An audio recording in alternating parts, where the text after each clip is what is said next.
Welcome, ladies and gentlemen, to the Opinion Circle. Here I am, your host, Chavis, and today's discussion is about the prisoners. Across America, the inmates has laid it down. They refuse to work. They refuse to eat. So people want to know or don't even care about people locked up. They locked up and they want to be, they don't mind serving their time, but they want to be taken care of better. They're working for 35 cents an hour in some states, while they're being rented out for hard labor to billion-dollar corporations.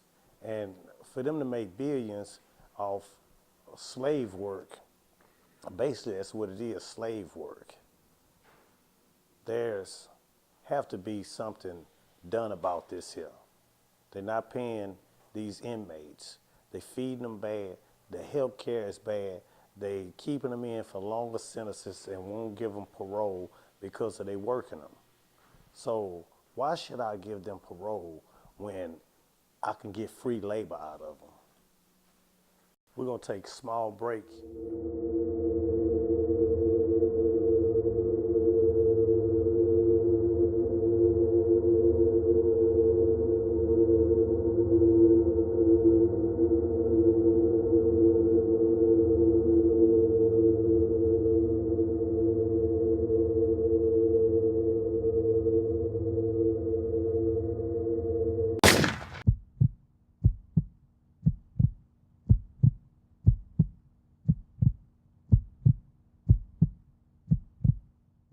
I'm your host, Chavis, and welcome back to the Opinion Circle.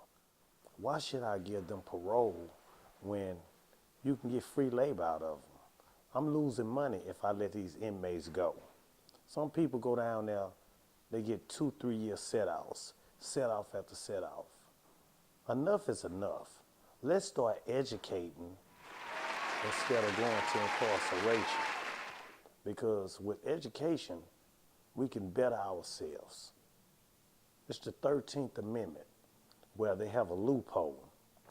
In the 13th Amendment, it say if you are convicted of a felony or crime, you could become a slave. There's no health care. I've watched people die inside a prison. People losing their lives. Not only that, what about when the inmates get out? Why do we have to continue to check a box that say, tell me, have you ever been convicted of a felony? Felony conviction could be 20 years old.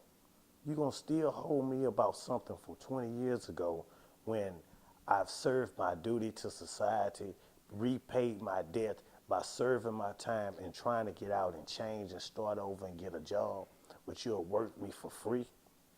People being worked for free. But when you get out, these same people with these same companies will not hire you because you are a felon. But they'll hire you while you are in prison to work you for free or work you for $1 or 35 cents an hour. R-E-S-P-C-T, find out what it means to me. R-E-S-P-C-T, say what it means to me. Who is singing that? R-E-S-P-C-T, find out what it means to me. R-E-S-P-C-T. Ma'am, May I help you? but you're being completely too loud here. Okay, have you ever heard of First Amendment rights? Ma'am, too loud. Freedom of speech. I can speak where and whenever I want to. I can talk where and whenever I want with no problem. It shouldn't be a problem. Well, it is a problem right now. Well, the government is for the people, and that is one of the rights. And I'm a citizen of America, so I have the right to speak wherever I want. I'm your host, Chavis, and welcome back to the Opinion Circle. The inmates in Texas, they get paid with good time. You give them good time, but then if they get into a fight or refuse to go to work, you take back the good time. So how are they being paid?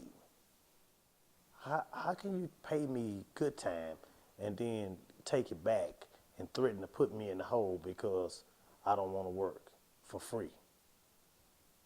This is just straight up slavery, and I'm trying to tell these youngsters, do not go down that road. Do not get this felony conviction on your record because you will never get it off.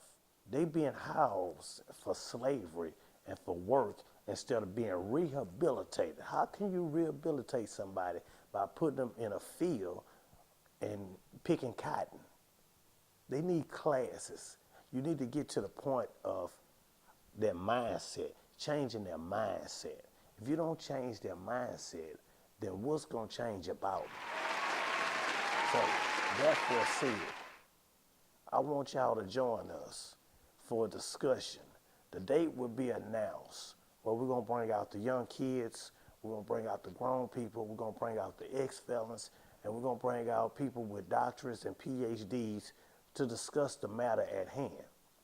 And if you want to be a part of this, feel free to join the book club, because we're going to read this book right here.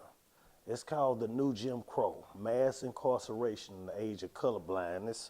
It's by Michelle Alexandra, and it got a foreword by Dr. Cornell West. Please feel free to join us and read this book. And late September, the date will be announced. We're going to have a community meeting, and we're going to discuss these things that's taking place in our community.